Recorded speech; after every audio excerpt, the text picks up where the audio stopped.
Most consumers, Correct. when they True. go in to buy a wine, they have a price point that they're going to buy it.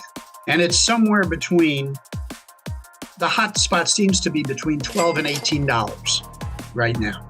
And many Sangioveses fall into that price category. This webinar is organized by Sommeliers Choice Awards, and we have Marc Kauffman with us, who has been with Beverage Trade Network and Sommeliers Choice Award for the past many years. And he's also one of our ambassadors for Sangiovese wines.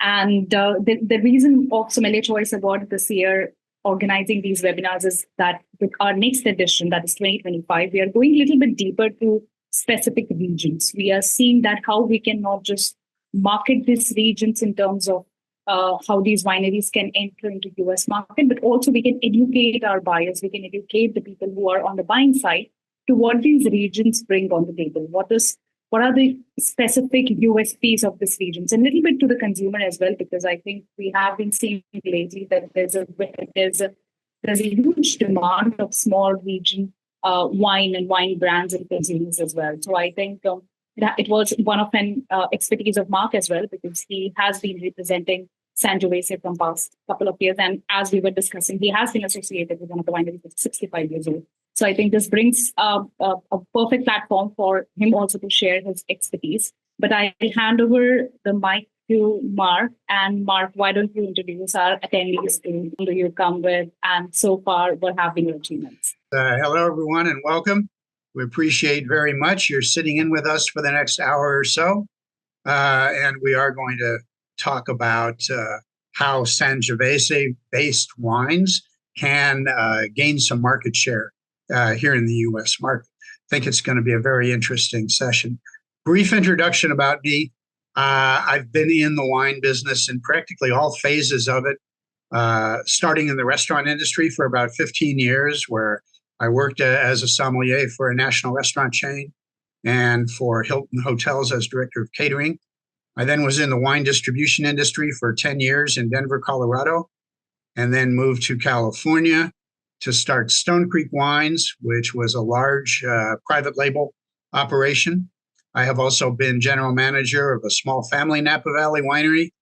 I've been sales manager for a distribution company in San Francisco, Adventures in Wine, also an importer. And over the last few years, I have been consulting for a large winery in Italy based in Emilia-Romagna that produces bulk wine for private label, Cantina Cortecchia. As Ankita mentioned, it's a family-owned operation. They've been in business for 65 years, third generation now operating the company, and they export to over 20 countries. In addition, I've worked for a French packaging concern that makes a unique screw cap for wine bottles called NovaTwist, and I work for the Sommelier Company. We do corporate wine tastings for Fortune 500 companies. So I'm doing these types of meetings frequently. And it's great fun, and I learn things every time. As you see, I have a selection of Sangiovese behind me, and we're going to talk about some of these as we go along. So, Ankita? So let's begin with our first question, Marc. And I think this was one of the common questions from Sangiovese wineries and the wine brands, because as I said, that 40 to 50% of them are still domestic. So what are the key challenges these wineries are facing while entering in the US market? And also, if you happen to have that, what are the ways around it? What could be the solutions? Please share it with us. The challenges are pretty similar, not only for Sangiovese, but for any winery entering the US market. If it's a domestic winery, those of you that are producing Sangiovese here in the US, you know that it's a difficult time in the market. And there are challenges. There are many brands out there. There's an oversupply of wine in the market right now. And it's difficult to find distribution. Most of the wineries in the US that produce Sangiovese that I've discovered, and I've been looking at quite a few, they're fairly small. And there's not that much Sangiovese actually planted in the US. There's somewhere between 2,000 and 3,000 acres So we're not talking about thousands of cases of wine. In most cases, these wineries are producing maybe between 200 and 500 cases a year. They're sometimes higher priced, and most of them are selling a lot through the direct-to-consumer channel, which is really the better way to go. It takes a little longer and it's a little more difficult, but you make a higher margin because you cut out the middleman, the distributor. Individual. And that's correct. Yeah, that's fine. No, and that's one thing that wineries coming from outside the U.S. need to understand initially is how wine is sold in the U.S. And I don't want to go into a long technical explanation. Just be aware there's something called the three-tier system, which does not exist in Europe. Okay, in Italy, the producer can sell directly to the restaurant or the grocery store. And that usually happens in the province where they're located. For example, in Emilia-Romagna, I have several of my favorite restaurants that I go to there around Brescia or Faenza, and they get their wines directly from the winery. In the US, it's a little bit different. You have to go through a distributor, and that distributor has to get the wine from an importer. So that's what we call the three-tier system. So initially, the foreign producer sells his wine to an importer.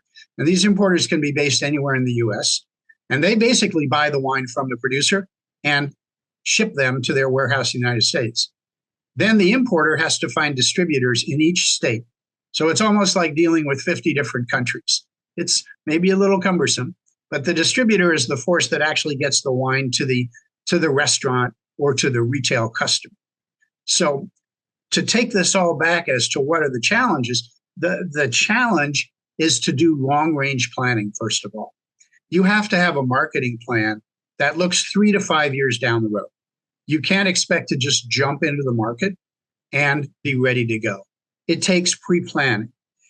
It takes standout packaging.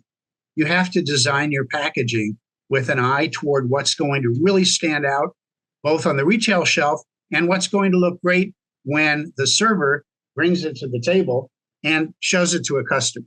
It has to have that wow effect. Okay. You then, if you're in a foreign country, if you're in Italy, you need to research the importer that you're going to try to attract. So I said there's importers located all over the country. They're based in New York, Miami. Some of them work directly with distributors. Some of the largest ones are like Terlato Imports, based in Chicago, Shaw Ross International Importers, based in Miami. But you have to do some homework. I would focus on more Italian wine-friendly importers to begin with, because they're the ones that then focus their marketing where you have to go into, which is the fertile ground of Italian restaurants in certain areas of the country. And that's where your targeted marketing plan would come into effect. So those are some of the challenges that we're facing today, I think. Amazing. I still think direct to consumer is one of the best distribution strategy that can be implied by any of the brand, because it has been really working out for so many brands. The D2C has been it's a play game. So coming up next is how can Sangiovese wineries differentiate themselves from other Italian varietals in such a competitive wine landscape? So, for example, how you said, Mark, that go to Italian restaurant that have an easy buy-in. So, do you think there would be a competition for these wineries already? Yes, somewhat. It depends. It depends on the wine. Sangiovese has a lot going for it that needs to be brought out in the marketing plan. Sangiovese is one of the most versatile red wines out there. It's what I call a real user-friendly wine, and I think Sangiovese could be the next Pinot Noir. 20 years ago, this movie Sideways came out, and all of a sudden, Pinot Noir exploded in popularity. Well, Sangiovese, I think, is even more user-friendly than Pinot Noir. I think it's easier to use and to taste and to understand because it's so versatile. Sangiovese can be light and fruity, or in the case of wines like Brunello and Chianti Classico Reserva, which we'll talk about more in a minute, they can be dark, brooding, they can last for 20 years. But young Sangiovese, just Sangiovese itself, or Sangiovese Superiore, it is a phenomenal wine that's light red, has great cherry fruit, and a wonderfully attractive acidity that makes it a perfect companion for so many foods. That's why Sangiovese works so well. One of the things that makes it work is that it is so food friendly. And what's so popular with food today in the US? Italian food. Look at how much pizza there is. You couldn't find a better wine to go with pizza than Sangiovese. So I like to fish where the fish are, and I like to target that Italian market, certainly to begin with. The more people get a chance to taste it, the more they like it. So then it's a matter of exposure. And as far as competition is concerned, it also gets back to differentiating yourself as a different type of wine. I mean, everybody's got Cabernet. Everybody's got Zinfandel. Syrah, okay, it's out there. But the thing about Sangiovese that's very interesting, it has kind of a dual personality, because in Europe, most wines are named after the place where they're made. And some Sangioveses, this is true with Chianti, with Brunello, with Vino Nobile. But in the US, we name wines after the grape variety from which they're produced: Cabernet Sauvignon, Chardonnay, Pinot Noir. So Sangiovese kind of covers both, because there's Sangiovese produced outside of Tuscany that's not classified as Chianti. The wonderful Sangiovese is produced in Emilia-Romagna, in Puglia, in Marche, in Sicily. Make great Sangiovese. And not everybody associates Chianti with Sangiovese. So we need to do a little bit of education there, but it's not difficult because the wines taste so good. So what are the trends that are currently shaping US consumer for their preferences for Italian wines? So as you said, that there's a need of consumer education. There's a need for them to know what goes with what. So where do you see this gap is current, and what are the opportunities for these wineries or ambassadors or advocates, let's say, of Sangiovese wineries to fill that gap of education and awareness? Well, we see that there's a new consumer emerging. The Gen Zs and the millennials are taking the place of us older, more traditional consumers, and they're looking for different things than the traditional wine consumers have been looking for in the past. The trend, again, goes back to Italian food, Italian wine. There's a natural match there. But the younger consumers are looking for wines that are more easy to understand. They don't want to necessarily have to read a book to be able to appreciate the wine that they're going to buy. So they're looking for what I call more user-friendly wines, and they're looking for wines that represent great value for the money. And that's very important. Sangiovese really delivers because of the fruit, the great cherry flavor that you get from most Sangioveses, and their pricing structure hits mostly between that point. That's the hot point with the U.S. consumer. What we've learned from recent studies is the number one factor in wine buyers in general, and I'm generalizing now, but it's price. Most consumers, when they go in to buy a wine, they have a price point that they're going to buy it. And it's somewhere between, the hot spot seems to be between $12 and $18 right now. And many, many, many Sangioveses fall into that price category, and that's great. The ones that are higher end tend to be the wines from Tuscany, like Brunello, like Chianti Classico Reserva, and that's fine. I'm not saying those wines shouldn't be the prices that they are, because consumers that take a little more time and that want to really get educated, they appreciate those wines and they will buy those wines. So the trend is for consumers to look for more user-friendly wines. There's also a trend for alternative packaging, which we're going to talk about in a minute also.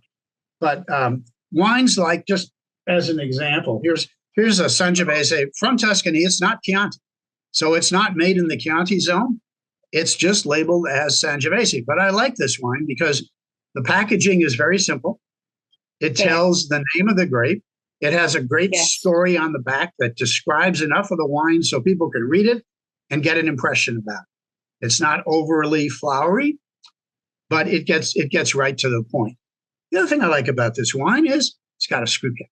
Because one of the things that younger consumers are telling us is they don't want to have to carry around a special tool just to be able to open a bottle of wine. They want convenience. Screw cap is convenience.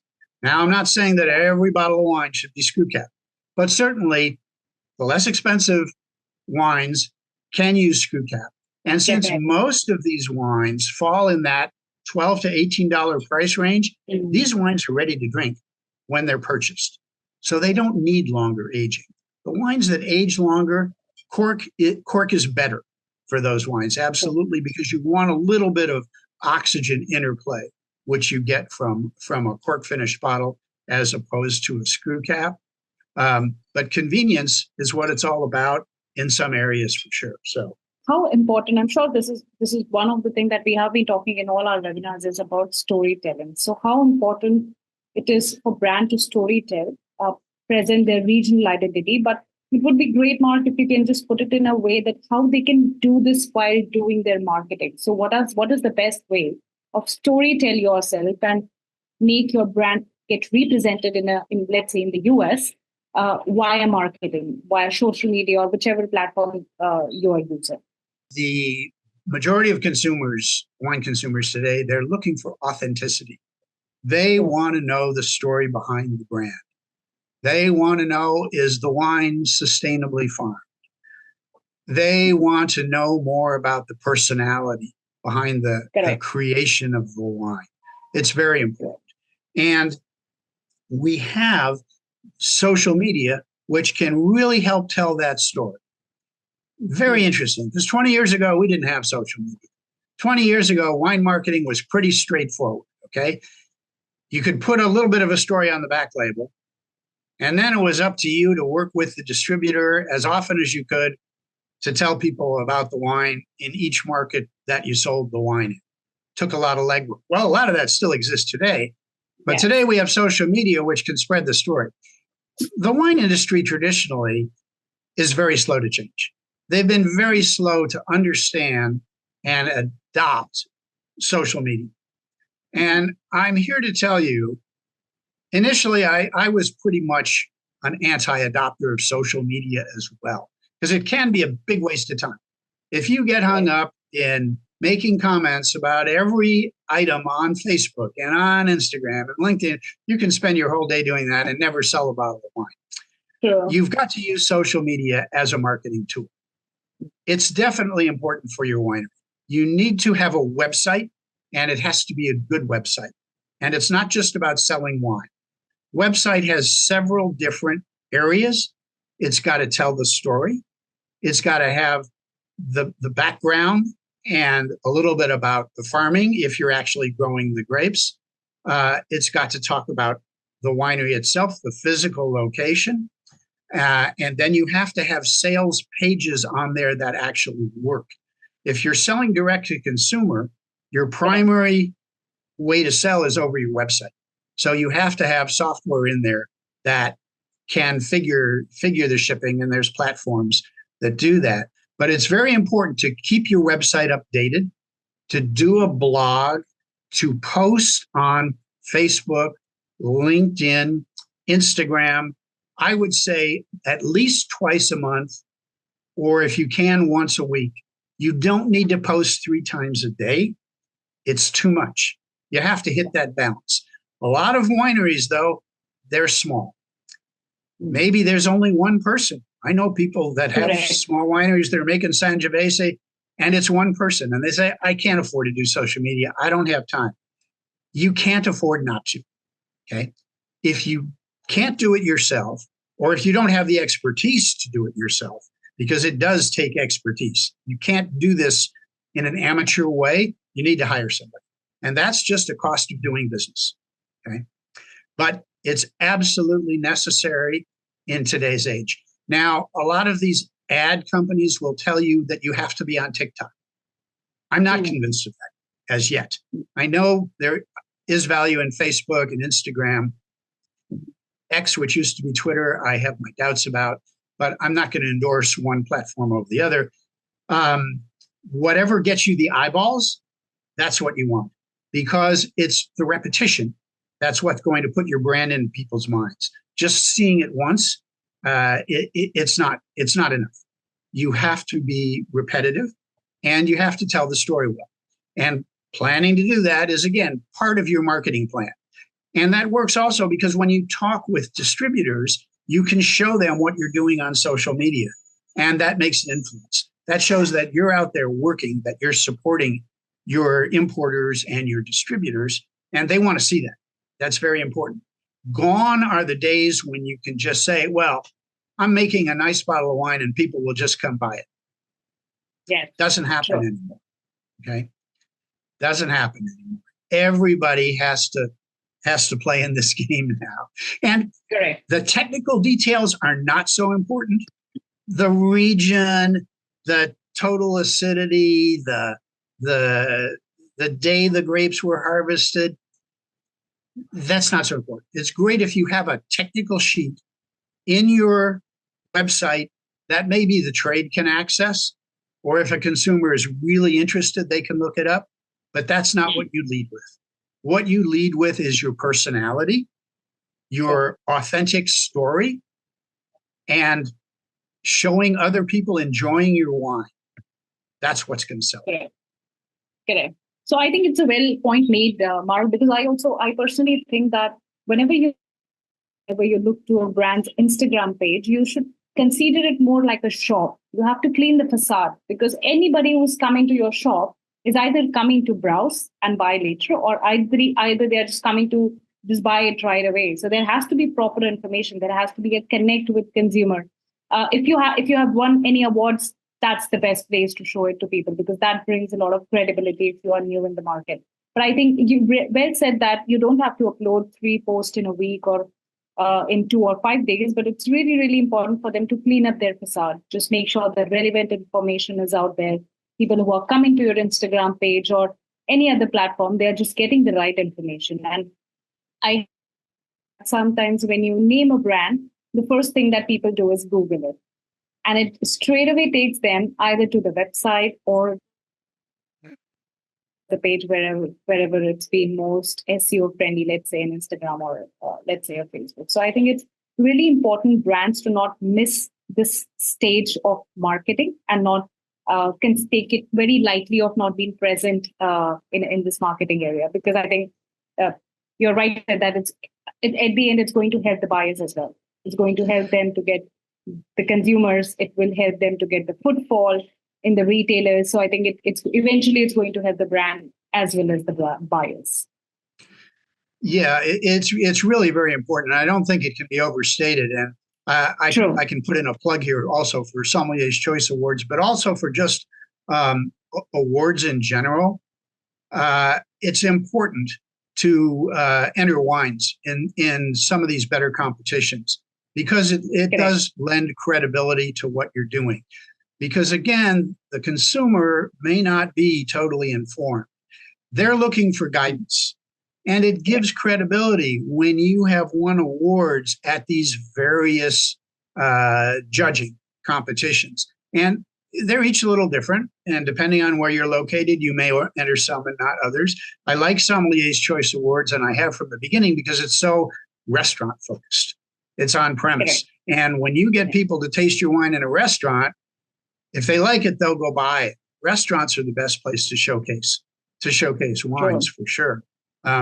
So the Sommeliers Choice Awards, it's a very unique wine judging, is all I'll say. It's not like a state fair where they just throw your wine in with all the other wines that are out there. The Sommeliers Choice Awards are only judged by restaurant people. They're judged by certified and master sommeliers. Right. And a lot of them are national buyers for chain restaurants. So your wine gets immediate exposure to a phenomenal group of buyers, which is very unique about the Sommeliers Choice Awards. And we can go into that more detail on that later if you want to. Yeah, and I think that is one of a part of an answer to the next question as well, Mark.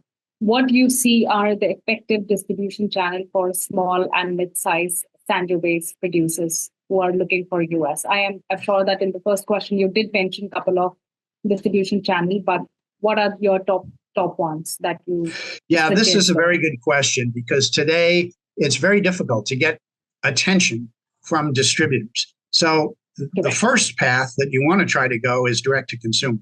And many of the Sangiovese producers in the US are taking that track. They're going direct to consumer, but they don't produce a lot of wine. Most of the wineries that I've encountered here produce less than 500 cases a year of 100% Sangiovese.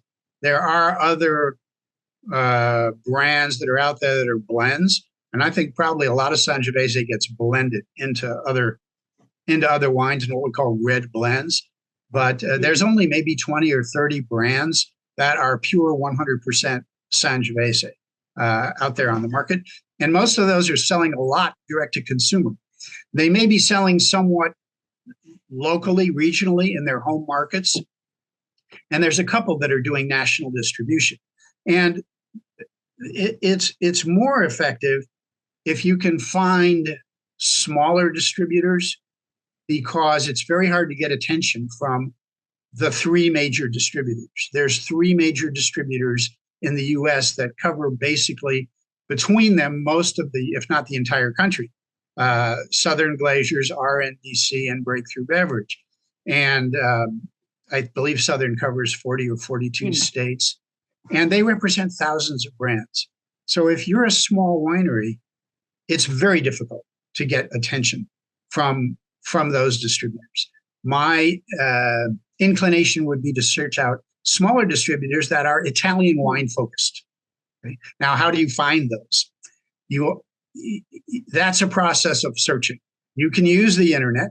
You can look at what their book is like and see what wines they have. You can also use as a resource the Wine and Spirits Wholesalers of America, the WSWA. That's where a lot of distributors gather every year. Their meeting this year is in Denver, Colorado in February, and you can look it up and Google it. It might be worth attending, but first, again, you have to have a long-term strategy, a marketing plan that looks 3 to 5 years down the road, that forecasts how many cases you want to sell, how you're going to do your social media, what your target markets are. Also, when you go in to talk with a distributor, you have to lay out a marketing plan. It's not enough to just go into a distributor and say, okay, here's my wine, taste it. Right. 20 years ago, 25 years ago, you could call up a distributor in New York, for example, and say, hey, I've got a wonderful Sangiovese from Emilia-Romagna. They'd say, great, send me a couple of bottles. I want to taste it right away. And you'd probably have an order 2 weeks later. Today, you call up a distributor in New York and tell them you have a wonderful Sangiovese from Emilia-Romagna. And they say, well, send me a bottle when you get a chance, and I'll have my people taste it, but I've already got 3 or 4. So yeah, already. So yeah, it's a crowded market out there, I'll be honest. Sure. And it's going to take, from what I've seen, anywhere from 12 to 18 months for this to kind of stabilize and equalize a little bit. Distributors have a lot of stock. So the more that you can do direct to consumer, the better off you're going to be. You can also look at other systems of delivery. If you're going to sell in restaurants, one of the programs I would look at is wine by the glass in the keg system, especially for wineries in the US. I know there's a winery in Paso Robles that has a pretty good presence with wine, with Sangiovese by the glass, Giornata Winery. They make a very good wine. And they work with Free Flow Kegging, which is the largest, I believe, packaging company that actually supplies steel kegs for tap systems for wine. Excuse me. And they're in more and more restaurants around the US that are starting to use wine on tap, wine by the glass, because it comes out fresh. The wine in the keg lasts for weeks, if not months. It's a much more efficient system than having a bunch of open bottles on the back of your bar and pouring a glass when it's ordered. So I think that's definitely something to check out if a winery wants to do any volume at all, and especially in your local market. Also because it's another eco-friendly thing that you can talk about, that you're saving the glass, the weight, the transportation, the CO2 emissions by by using kegs. So this question is that what are the Classico versus Brunello's position? So what, according to you, do you think that stands? Well, these are classic wines of Tuscany, and I just happen to have a small bottle of Chianti Classico Reserva right here. These are wonderful wines, all based on the Sangiovese grape. And they're the wines that are probably better known to American consumers because Chianti itself started out like this in the 1950s and 1960s. When you went to a restaurant, an Italian restaurant, every table had one of these bottles on. And a lot of them were empty and had a candle sticking in it and were being used as candle holders. But this was the introduction of Sangiovese to America. And everybody loved it. Simple red wine, and it still exists today, but you don't see so many of, this is called the fiasco bottle. More producers today are going for the traditional packaging of Chianti Classico Reserva in a 750 ml bottle. And a lot of consumers know Chianti. They may not know that Sangiovese is the primary grape in Chianti. Chianti, yeah. But they know Chianti and they like it. Now, Brunello is a little different situation. Brunello is a clone of Sangiovese. It's the same grape, but it's called Brunello, okay? Brunello is the more upscale, I would say, variety and a much more age-worthy version of Sangiovese. Good Brunellos can last easily 20 years. This one is a 2013 vintage, and I think it's probably just about ready to drink now. These wines are more expensive for sure. And the home for these wines is probably a wine list in an upscale Italian restaurant, or some of your better, smaller package stores, or some of the places like Total Wine, which have every wine known to man, phenomenal selections. But they definitely have a place, and they're definitely on the upper end. But I think they sell through pretty well. Although there's a lot of competition in that area too. There's probably 30 or 40 Chianti brands on the market, maybe more. But that doesn't mean there isn't room for more, because I think people like to try different brands. So one question which is almost becoming a trend, but now I think it's more than a trend. It's been a part of the process as well. How do you see sustainability, especially in the packaging, that is growing its appeal? It has already been grown its appeal in the UK market and now in the US as well. And how do you think that Sangiovese wineries, are they adapting to it? Or if yes, then what do you see? What are the different ways, whether it's the process or whether it's the packaging, where they're highlighting the sustainability? I think sustainability is the most important word right now on a wine label. It's what more people are looking for. It may even be more important than organic, because organic and sustainable are not necessarily the same. Okay? Sure. A wine can be produced sustainably and yet not be organic. Sustainability encompasses the entire life cycle of the entire wine, including the package. It's not just about how the grapes were grown.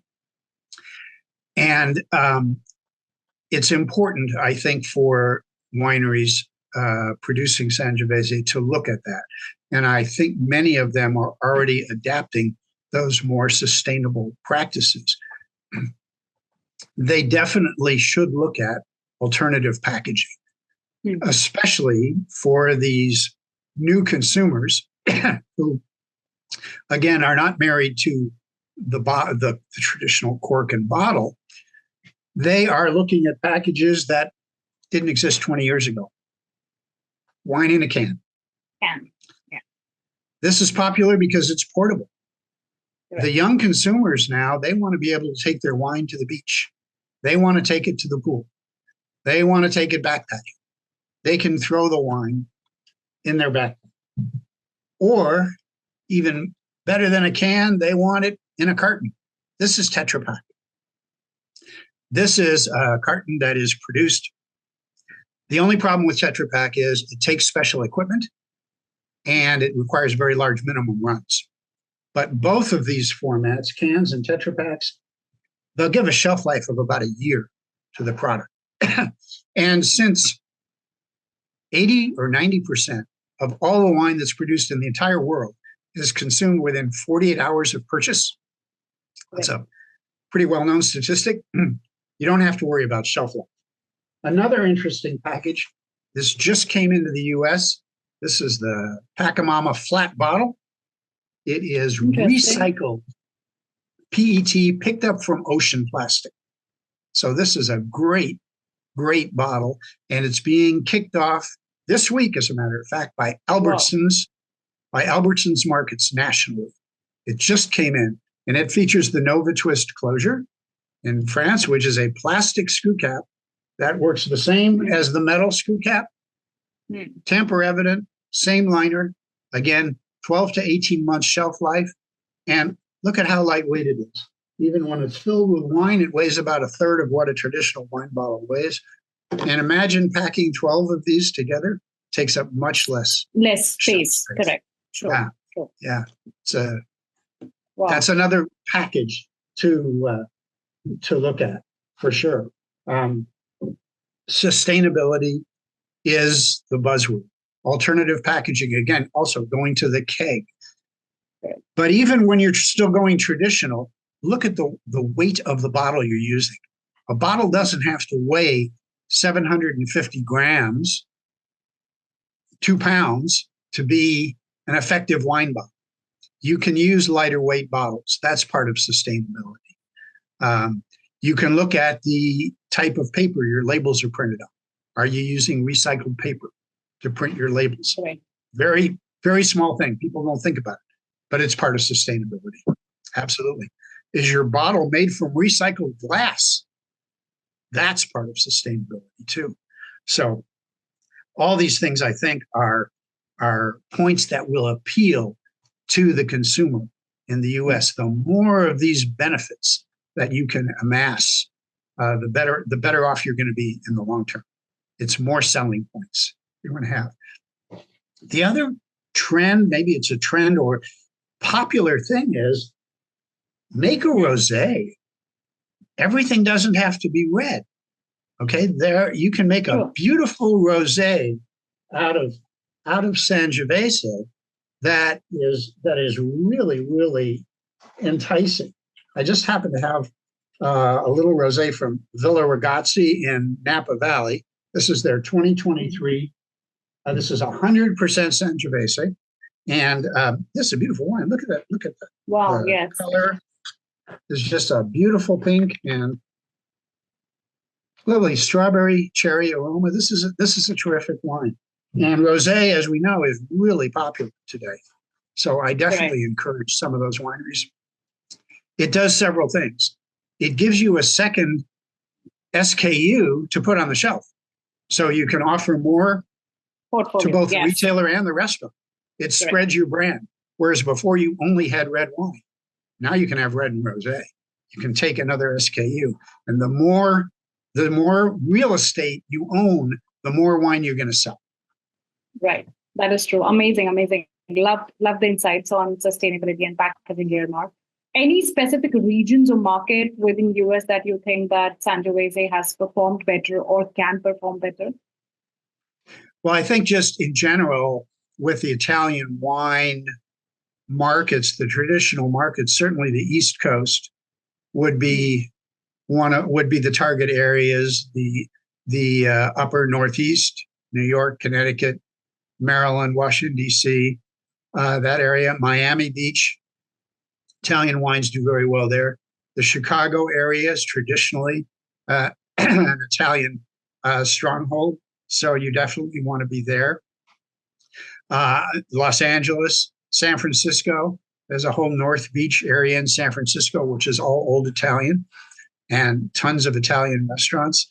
And again, Sangiovese is just the perfect wine with pizza, with any pasta with red sauce, with grilled or roast meats. It's so versatile that it's a fairly easy sell to any of these restaurants. They may have Chianti, they may have Brunello, but they may not have Sangiovese. And you may be able to fill a price point that they need for wine by the glass. Because Brunello, it's expensive. It's an upper end wine. It's going to go on the wine list, and that's great. But for wine by the glass, it's kind of hard.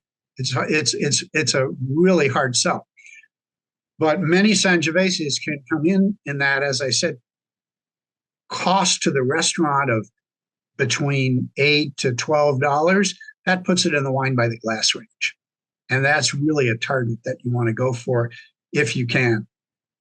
And again, if you make rosé, it makes it even easier for you to get into that restaurant wine by the glass situation, right? Market, yeah, absolutely. So, and looking at your distributors, you want to make sure that they're calling on premise, that there's a restaurant focus to them. Because just the whole concept of selling to restaurants is a little bit different than selling to retail, because your exposure is different. You're maybe on the wine list and you're maybe wine by the glass, but it's still more focused than it is if you're in a retail store with 7,000 other wines. And maybe you get lucky enough to have a stack of 5 wines on the floor. But if you're on the shelf with every other wine from Tuscany or Italy. I think the entire strategy changes. You have to change your entire strategy to who exactly you're pitching. Great. So that brings us to our last question, Mark. The same extended to the previous one, that how Sangiovese wineries can build a stronger partnership with distributors and importers, also the on-premise. Give us an example to what sort of support programs these wineries can offer to while they're working with, let's say, these 3 categories. Well, this definitely goes back to the more traditional way to sell wine, but has got to be part of your marketing plan. If you want to be represented by a distributor, you have to work with that distributor. You have to show up in the marketplace once or twice a year at a minimum. You have to be able to train their sales force about your wine. Correct. The way that I work with distributor sales forces, I will go and make a presentation. I will make sure they taste the wine, but I will seek out 1 or 2 people in the distributor and make them my brand manager. I will make them the representative of my particular brand so that they can work harder, and I will incentivize them to kind of watchdog my brand during the year and set a goal for them. And if they reach that goal, they get a prize. Okay. And it may be a trip to the winery. It may be a weekend in Las Vegas, but it can be a very effective tool. And then you've got someone at that distributorship who is looking out for you, because otherwise you're in there with everything else in their book and it's difficult. But you also want to go out into the market and meet the restaurant buyers and the retail buyers. I like to do as many restaurant staff tastings as I possibly can.